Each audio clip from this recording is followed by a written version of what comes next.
மத்தேயு நற்செய்தி அதிகாரம் 4. அதன்பின் இயேசு அலகையினால் சோதிக்கப்படுவதற்காக பாலை நிலத்திற்கு தூய ஆவியால் அழைத்துச் செல்லப்பட்டார்.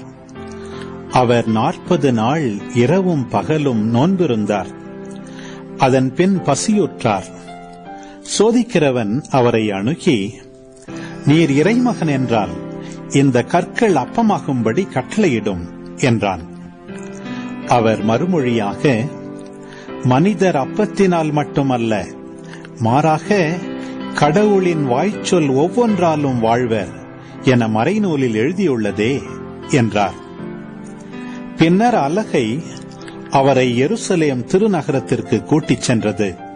கோவிலின் உயர்ந்த பகுதியில் அவரை நிறுத்தி, நீர் இறைமகன் என்றால் கீழே குதியும். கடவுள் தம் தூதருக்கு உம்மை குறித்து கட்டளையிடுவார்.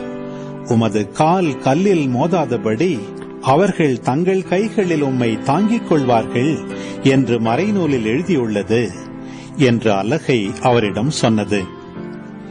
இயேசு அதனிடம், உன் கடவுளாகிய ஆண்டவரை சோதிக்க வேண்டாம் எனவும் எழுதியுள்ளதே என்று சொன்னார்.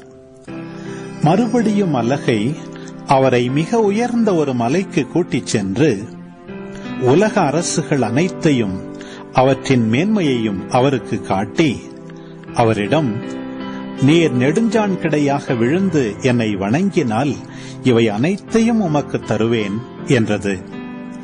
அப்பொழுது இயேசு அதனை பார்த்து, அகன்று போ சாத்தானே, உன் கடவுளாகிய ஆண்டவரை வணங்கி அவர் ஒருவருக்கே பணி செய் என்றும் மறைநூலில் எழுதியுள்ளது என்றார். பின்னர் அலகை அவரை விட்டு அகன்றது. உடனே வானதூதர் வந்து அவருக்கு பணிவிடை செய்தனர். யோவான் கைது செய்யப்பட்டதை இயேசு கேள்விப்பட்டு கலிலேயாவுக்கு புறப்பட்டு சென்றார். அவர் நாசரேத்தை விட்டு அகன்று செபுலோன், நப்தலி ஆகிய இடங்களின் எல்லையில் கடலோரமாய் அமைந்திருந்த கப்பர்நாகுமுக்கு சென்று குடியிருந்தார். இறைவாக்கினர் எசாயா உரைத்த பின்வரும் வாக்கு இவ்வாறு நிறைவேறியது. செபுலோன் நாடே, நப்தலி நாடே, பெருங்கடல் வழி பகுதியே, யோர்தானுக்கு அப்பால் உள்ள நிலப்பரப்பே, பிற இனத்தவர் வாழும் கலிலேய பகுதியே, காரிருளில் இருந்த மக்கள் பேரொளியை கண்டார்கள். சாவின் நிழல் சூழ்ந்துள்ள நாட்டில் குடியிருப்போர் மேல் சுடரொளி உதித்துள்ளது. அது முதல் இயேசு, மனம் மாறுங்கள், ஏனெனில் விண்ணரசு நெருங்கி வந்துவிட்டது என பறைசாற்றத் தொடங்கினார். இயேசு கலிலேய கடலோரமாய் நடக்கும்போது சகோதரர் இருவரை கண்டார்.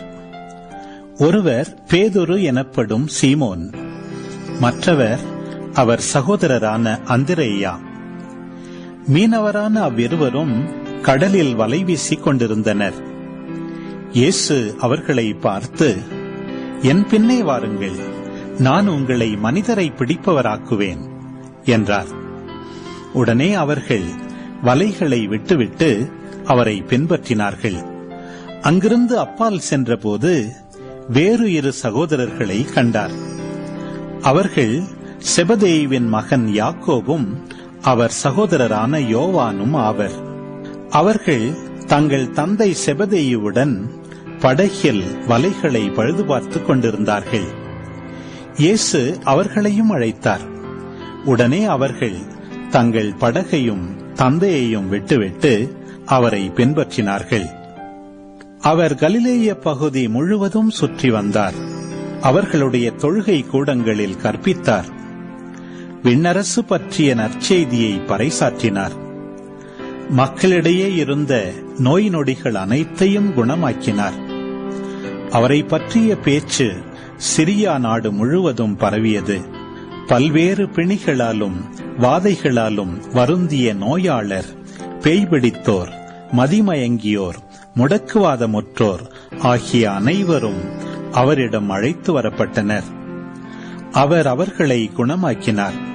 ஆகவே கலிலேயா, தெக்கப்பொலி, எருசலேம், யூதேயா, யோர்தானுக்கு அக்கறை பகுதி ஆகிய இடங்களிலிருந்து வந்த மக்கள் பெருந்திரளாய் அவரை பின்தொடர்ந்தனர்.